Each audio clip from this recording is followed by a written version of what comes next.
A sacred truth, whispered from the soul of the philosopher Nietzsche, holds a divine key, a master frequency that unlocks the very essence of humanity.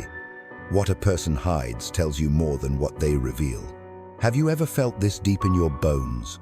That shiver of recognition, that deep, intuitive knowing that a vast, silent universe of truth is swirling just beneath the carefully constructed surface of someone's words. It's not your imagination. You possess a divine perception, a sacred instrument of knowing that is your birthright, a gift you may not even know you have.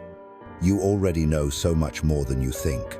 You just haven't been taught how to read the sacred signs, to interpret the language of the soul that is spoken not in words, but in energy, in silence, in shadows.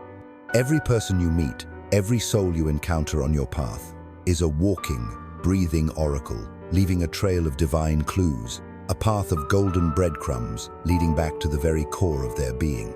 Think of it: the colleague who is always a little too cheerful, the friend who dismisses their own accomplishments, the stranger whose eyes hold a flicker of ancient sadness. These are not random quirks, they are sacred signs. This is the skill of soul reading, the profound wisdom that our noisy, superficial society often encourages us to ignore, to doubt, to dismiss as fantasy. We are taught to listen to the script, but the real story is in the actor's trembling hands. But once you awaken to this perception, once your spiritual eyes are truly opened, you can never, ever unsee the world in the same way again. The veil is lifted, and reality reveals its true multi-layered depth. This journey we are about to embark upon together is not a superficial list of social hacks or a collection of simple psychological tricks. It is a profound, three-stage awakening, a complete and sacred breakdown of the human spirit's hidden language, a guide to understanding the silent symphony of the soul. Each stage of this revelation builds upon the last, like a sacred spiral ascending into higher and higher states of awareness. I must urge you, with all the sincerity of my heart, do not skip ahead. Do not miss a single, crucial step. To do so would be to grasp at the leaves while missing the root, to lose the very depth and resonance that makes this wisdom truly and permanently transformative. Stay with me on this path, for this is a divine appointment. By the end of our journey through these three sacred parts, you won't just understand others on a level that will astonish you. You will come to understand the vast, hidden universe that resides within your own soul in ways you never, ever expected. If you feel a resonance with this, a stirring in your spirit, subscribe and join our tribe of seekers. Let us know in the comments when you have felt this unspoken truth, the energy behind the words. You can simply type, "I feel this," or the number 111 to signal your presence and your awakening.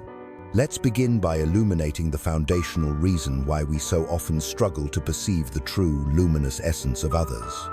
From the very moment we take our first breath in this world, we are immersed in a powerful, pervasive frequency of conditioning. We are born into a play that is already in progress, handed a script we did not write. We are trained, from our most tender and impressionable age, to place our absolute, unwavering trust in the spoken word. Society, our parents, our schools, they all teach us that words are the currency of connection, the solid, reliable ground upon which we are meant to build all of our relationships and our entire understanding of reality. Words become our designated form of exchange, the official, accepted version of reality. But the great spiritual sage Nietzsche issued a divine and urgent warning: do not be fooled by the beautiful, intricate prison of language. For most people, most of the time, are not speaking from the pure, unfiltered frequency of absolute truth. Their words are not a clear channel to their soul. More often, they are a carefully constructed dam holding back a torrent of unspoken feelings. Instead, they speak from a place of deep, primal survival. They speak from behind the heavily fortified walls of the ego. They speak from the echoing shadows of their deepest fears. What you see on the surface, the charming personality, the confident demeanor, the easy smile, is not their true self. You must understand this on a soul level. It is their spiritual armor, a sacred and often beautiful costume they have painstakingly crafted to navigate the perceived dangers of the world. It is a shield forged in the blistering fires of their past experiences, hammered into shape by their pains, their rejections, their unmet needs. So, I invite you to perceive this with a new frequency of compassion. The person who seems almost painfully, excessively kind, the one who is always doing for others, may not be radiating pure, selfless benevolence. They may, in fact, be vibrating with a paralyzing terror of rejection, their relentless kindness, a desperate, unspoken plea for acceptance, a bargain they are making with the world. If I am good enough, maybe you won't leave me. And the one who appears so unshakably strong, the pillar of confidence that everyone leans on, may be crumbling into a million silent pieces on the inside.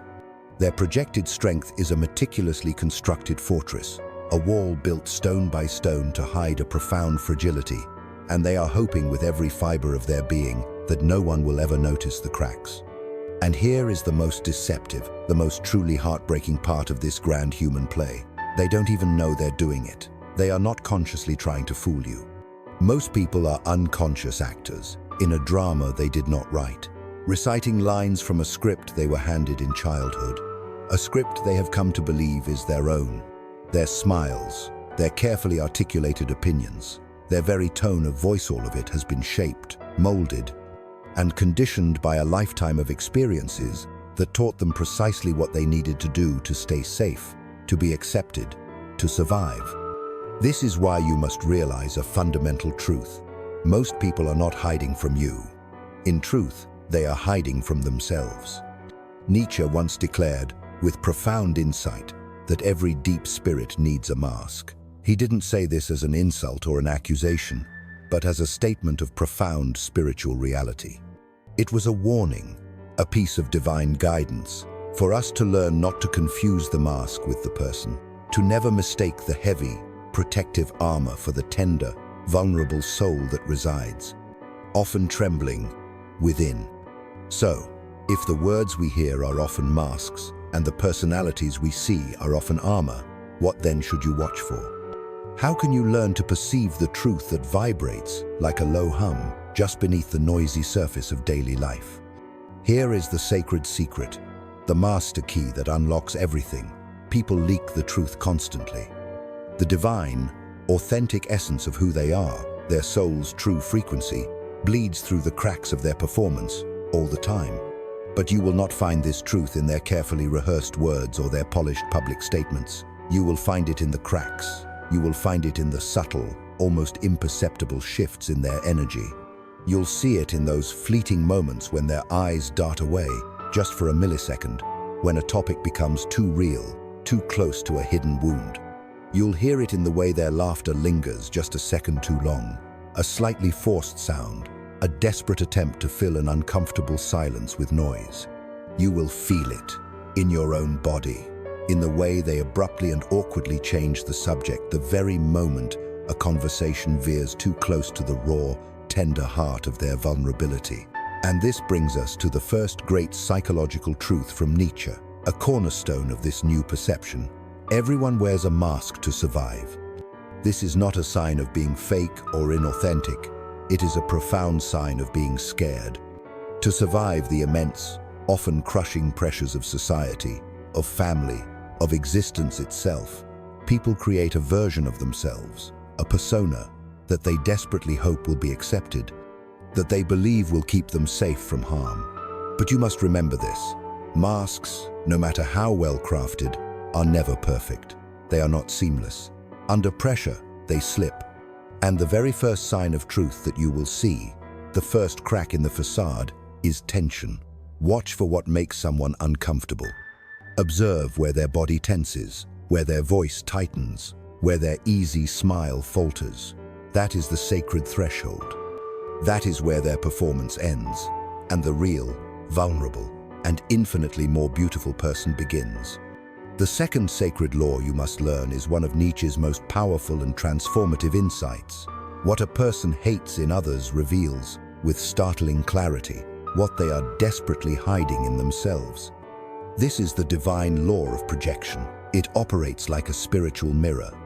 When you see someone who relentlessly and constantly mocks arrogance in others, who makes it their mission to point out another's ego, you can be almost certain that they are wrestling with a deep-seated, painful insecurity about their own self-worth. They are projecting their own fear of being seen as less than by attacking it in someone else.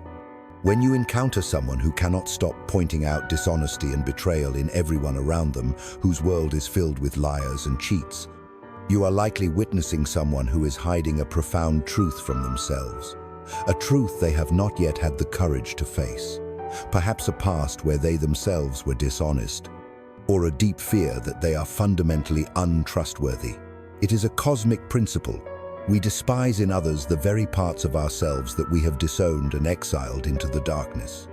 We cast out our shadows, and then, to our dismay, we see them walking toward us, wearing the faces of our friends, our family, and our colleagues.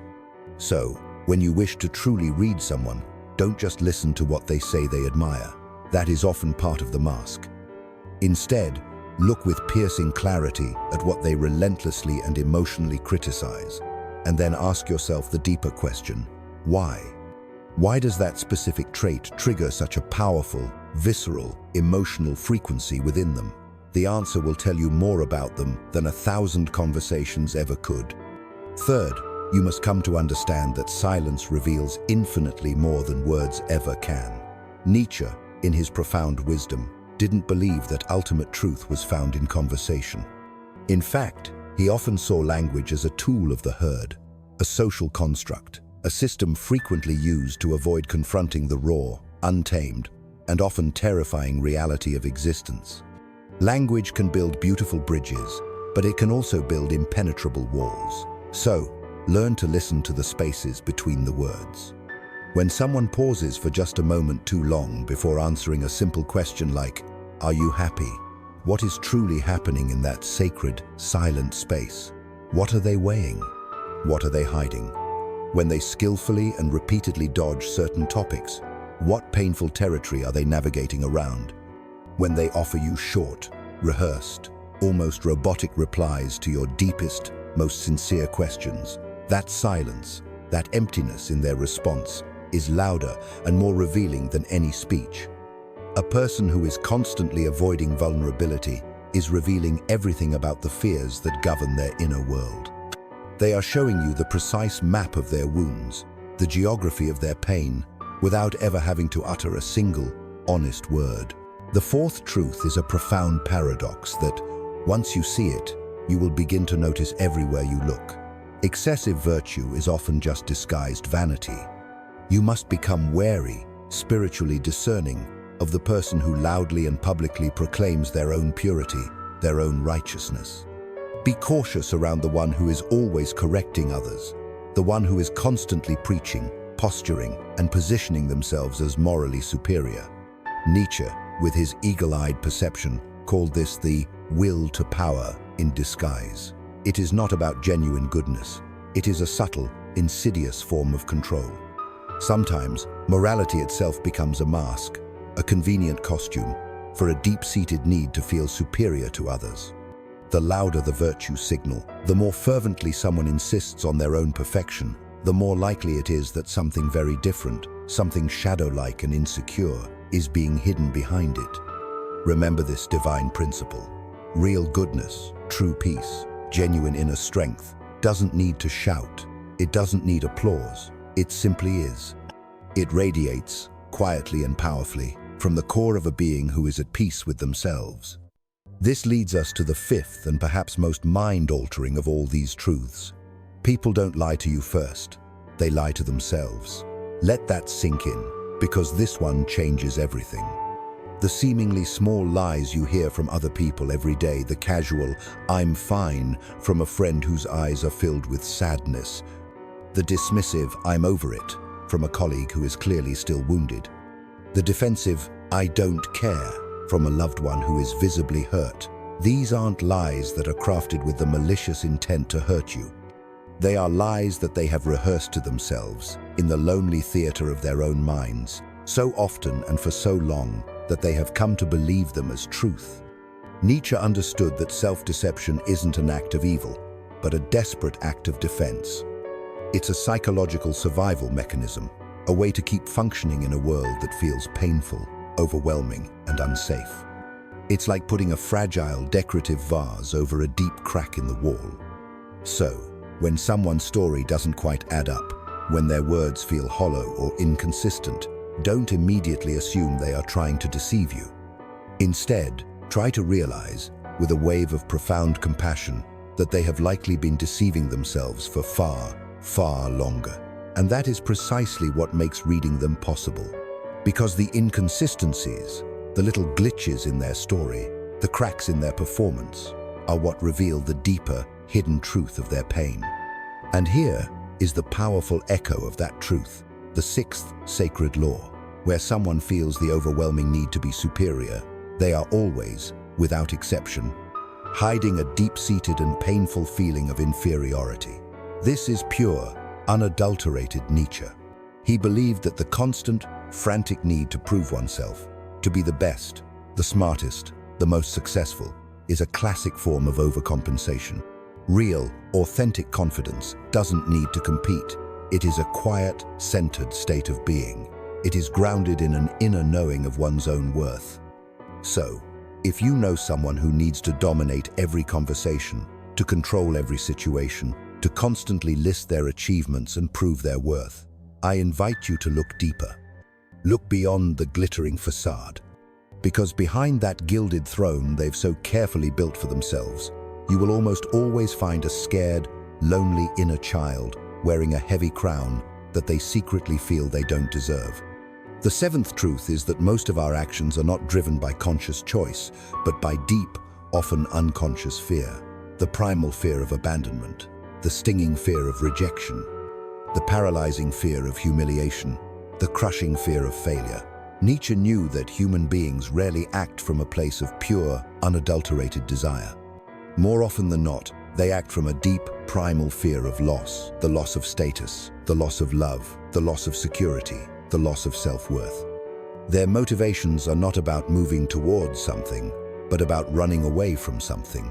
So, when you want to truly read someone and understand what drives them, stop focusing on what they say they want. Their stated goals are often just another layer of the mask. Instead, ask yourself a much more powerful and revealing question: what are they utterly terrified of losing? That is where the real truth of their motivation lives. That is the engine that drives their life. This brings us directly to the eighth insight, which is a powerful reflection of an earlier truth. When someone criticizes too much, it is always a projection. The man who relentlessly mocks emotional people is almost certainly terrified of the ocean of his own unexpressed feelings. The woman who constantly belittles others for their appearance is almost certainly locked in a secret, painful, and losing war with her own reflection in the mirror. Nietzsche taught us a profound lesson. Judgment is almost never about the other person. It is always a story about the self. It's a confession disguised as an accusation. So, when you hear repeated, harsh, and emotionally charged criticisms, do not be distracted by the target of their words. Instead, trace the line of that powerful energy back to the speaker and ask yourself, what part of themselves, what disowned shadow, are they trying to annihilate by attacking it in another? Because projection isn't just a simple defense mechanism, it is a soul's confession. And if you learn to listen with this new awareness, it will tell you exactly where someone's deepest pain lives. Ninth, you must learn to understand that guilt often hides behind the most convincing mask of false confidence. There's a specific kind of person you've probably met, and they can be incredibly disarming. They are the one who seems overly sure of themselves, always in control, always composed, never a hair out of place. But I ask you to watch them long enough, and with a discerning eye, you will begin to see the subtle tension in their jaw when they are challenged, the way they over-prepare for the simplest of tasks, the sudden, sharp defensiveness that flares up under the slightest pressure. You must understand, this is not a display of strength, it is an elaborate costume. This overwhelming confidence is very often just guilt or a deep sense of inadequacy in disguise. The 10th truth is subtle, but once you perceive it, It is incredibly powerful. People betray themselves and their hidden truths through exaggeration. This is a tell, a crack in the armor, that you will not be able to unsee once you notice it. Someone who constantly and defensively says, "I don't care what anyone thinks," almost certainly cares, deeply and painfully. Someone who relentlessly claims, "I'm always happy, everything is perfect," is likely wrestling with a profound sadness they cannot face. Exaggeration is a tell. It is the ego shouting in an attempt to drown out a persistent, underlying whisper of doubt or pain. Nietzsche believed that extremism, in any direction, is a form of imbalance, not of strength. So, when someone's statements sound too absolute, too black and white, too perfect, do not believe the content of their words. Instead, learn to read the insecurity that lies beneath. The exaggeration is volume. The vital question is, what are they trying to silence within themselves? This flows directly into the 11th profound insight. Those who desperately seek control are almost always terrified of their own inner chaos. We all seek a degree of control in our lives. It's a natural human impulse. We seek it in our jobs, our relationships, our daily routines. But some people crave it, need it, to the point of obsession. This, you must understand, is a divine sign. Nietzsche saw this with piercing clarity. When the inner world is a raging, disordered storm, the outer world must be managed with an obsessive, rigid precision. If you see someone who micromanages every single detail, who cannot handle the slightest, smallest change in plans, who dominates other people just to feel powerful, you must know it is not because they are strong. It is because something deep inside them feels utterly and terrifyingly out of control. So, instead of fearing the controlling person, see them for what they truly are. Someone who is terrified that the moment they let go, their entire, carefully constructed world will shatter and fall apart. Remember this: the stricter and more rigid the outer shell, the more fragile and chaotic the inner self. The 12th truth is a direct and poignant consequence of this. The louder the performance, the emptier the core. You only need to look at the ceaseless, frantic energy of modern social media to see this principle in action. The endless look-at-me frequency, the perfect, calculated poses, the constant, breathless updates, the meticulously curated and filtered identities. Nietzsche would not have seen this as a sign of strength. He would have seen it, with great compassion, as a sign of desperation. When someone is constantly, relentlessly performing, it is almost always because they don't believe they will be seen, or loved, or valued without it. They create noise, and color, and drama, not because they truly love it, but because they cannot bear the deafening silence of their own inner void. The person who truly knows themselves, the soul who is at peace with their own being, doesn't need to be watched. They are already, and always, whole. The 13th law of the soul cuts to the very core of all human motivation and communication. No one truly speaks from logic, they speak from pain. You might think, as we are all taught to, that people are rational beings, that they form their arguments based on facts and make their life decisions based on pure reason.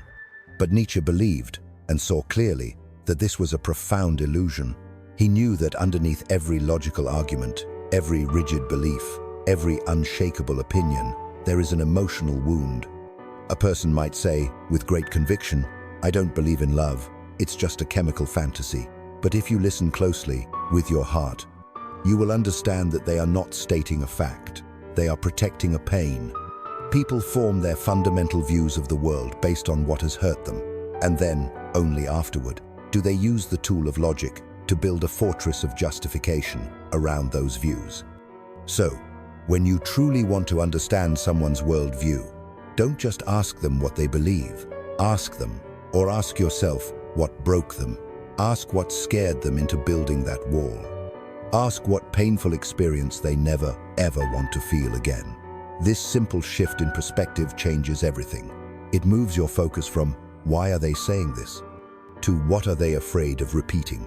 And suddenly, their opinions are no longer threats to you. They are defenses. Their arguments are no longer attacks. They are shields. And when you can finally see that, you stop reacting to them, and you start, for the first time, truly understanding them. 14th, you must learn to observe how someone reacts to weakness, for it reveals their true, authentic power. If you want to see the unfiltered character of a soul, do not watch how they treat the powerful, the famous, or the influential. Watch, with great care, how they treat someone who cannot fight back. Watch how they treat the waiter, the janitor, the person who has made a simple mistake. Nietzsche believed that real strength, the strength of the soul, is never, ever proven through domination. It is revealed, in its full glory, through restraint. The person who can witness the weakness in another without judgment or scorn. The person who can sit with another's sadness without running away. The person who can forgive what they could have so easily punished. That is someone who is no longer ruled by the ghosts of their past. They don't need to prove anything to anyone, because they have already, through great inner work, won the war with themselves. The 15th truth is that when someone carries a deep, primal fear of being forgotten, they will desperately, and often unconsciously, chase attention. Have you ever met someone who always, somehow, needs to be the center of every room, the hero of every story they tell? Every outfit they wear, every word they speak, seems to scream, with a silent desperation, "Notice me, see me, validate my existence." At first glance, this might look like arrogance or overwhelming confidence, but Nietzsche saw right through this facade. He believed that the insatiable hunger for attention almost always comes from a much deeper, more primal fear. The terrifying fear of being invisible, the fear of being erased, the fear of living and dying without ever having left a single meaningful mark on the world. The child who was ignored, who was made to feel invisible, so often becomes the adult who overcompensates with noise and drama. Instead of asking for love and acceptance directly, which feels far too vulnerable, they demand it indirectly through constant performance, through manufactured chaos, through being too much. So, when you see someone who fits this description, I urge you not to be quick to judge. Instead, ask yourself, what are they so afraid will happen if they are not enough? Because sometimes, you will find, attention-seeking isn't vanity. It's a cry for help. 16th, you must remember this profound and challenging paradox. The person they attack is often the person they envy. This is one of Nietzsche's boldest, most difficult, and most rewarding truths to integrate. People do not always attack because they hate. They often attack because they admire something in another person that they feel, deep down, they can never be. After all, criticism is so much easier and so much less vulnerable than admiration. So, the person who relentlessly tears down someone successful, who cruelly mocks someone who is confident, who endlessly gossips about someone who seems free, they are not just being mean. They are in profound pain. Because to see someone else embody a part of you, a potential within you that you have long ago abandoned or been told you could never have, is to be painfully and constantly reminded of what you have lost. So, instead of celebrating the other person, which would mean acknowledging their own lack, they attempt to destroy them. But you must understand this with clarity. Envy is just unspoken desire. It is the soul whispering, "I want that too, but I don't believe I'm allowed to have it." If you can learn to see this in others, you will become immune to their petty hate and their painful words. And, even more powerfully, if you can learn to see this in yourself, you will become truly free. The 17th truth is that people, in their day-to-day lives, are not acting out their conscious beliefs. They are acting out their unhealed childhoods. You have heard it said, time and time again, that people don't change. But Nietzsche, with his deeper insight, would say that people repeat. They repeat the same patterns, the same dramas, the same tragedies, over and over again. They repeat the roles they were once forced to play to survive. They play out the fears they were taught to carry as children. They get caught in the very same relationship dynamics they never managed to escape. The person who was never truly heard as a child often becomes the adult who is incapable of truly listening. The person who was cruelly punished for expressing their emotions often becomes the adult who is cold, rigidly logical, and emotionally detached. The person who had to constantly perform and achieve to earn a scrap of love becomes the adult who is a relentless overachiever, forever seeking affection, even when it's toxic and unfulfilling. They believe they are acting from a place of conscious beliefs and choices, but really, they are just reenacting the painful, unhealed past. So, if you want to truly read and understand someone, do not just look at who they are today. Ask yourself, with deep compassion, who did they have to be to survive their yesterday? The answer will reveal everything. And this brings us, finally, to the 18th and ultimate truth, the one that ties all the others together into a single, cohesive key. A person's patterns are a confession if you know how to listen. This is the master key. This is the final, profound truth, and integrating it changes absolutely everything. People don't always know how to express what hurts them, what they fear, what they long for. But they will show you. They will show you again and again and again through their unconscious, repeated patterns. The person who always ghosts when things get emotionally close. The person who relentlessly overworks to avoid stillness and introspection. The person who compulsively flirts with everyone but never truly connects with anyone. You must understand that these are not random, isolated behaviors. They are confessions. They are the soul's secret language. They are saying, "This is how I protect myself from being hurt again." They are saying, "This is where I was wounded." They are saying, "This is the pain that I fear repeating more than anything else in the world." Nietzsche believed, and I believe, that if you learn to listen deeply, not to the distracting noise of words, but to the quiet, powerful symphony of patterns, you can hear the truth long before it is ever spoken. And when you do, something truly amazing, something miraculous, happens. You stop personalizing their behavior. You stop judging them. You start, for the very first time, understanding them on a soul level. You cease to be a weapon in their drama, and you become a compassionate mirror for their truth. You become someone who sees the pain and still chooses grace. And that, more than any tactic, more than any trick, is what makes you truly and authentically powerful. You're not just reading people anymore, you're remembering yourself. Now, I invite you to take a moment and just breathe. Reflect on what we have uncovered. Every single one of these sacred truths we have covered in this journey was not just about other people. In the deepest sense, it was about you. It was about your own patterns, your own fears, your own childhood scripts, the masks you yourself wear. Because the more clearly you learn to see others, the more clearly you will begin to see yourself. This is not the end of the journey. It is the sacred beginning of a new, more profound way of seeing, of being. Nietzsche didn't just want us to observe the world. He wanted us to awaken to our true selves within it. To know, with absolute certainty, that everything we judge in others is something we carry, unhealed, within ourselves. To understand that everything we admire in others is a potential, a longing, that is waiting to be embodied within us. So, if you have felt seen by this video, if you have recognized these divine, often painful patterns in the people around you, or, more importantly, in yourself, please, do not keep it a secret. Share your resonance, your awakening, in the comments below. Which of these 18 sacred truths hit your soul the hardest? Let us build something honest, something real, together in this world so full of masks. And if this message spoke to the depths of your soul, I invite you to subscribe. This is just the beginning of learning to see what's hidden, and in doing so, finally becoming who you really, truly are.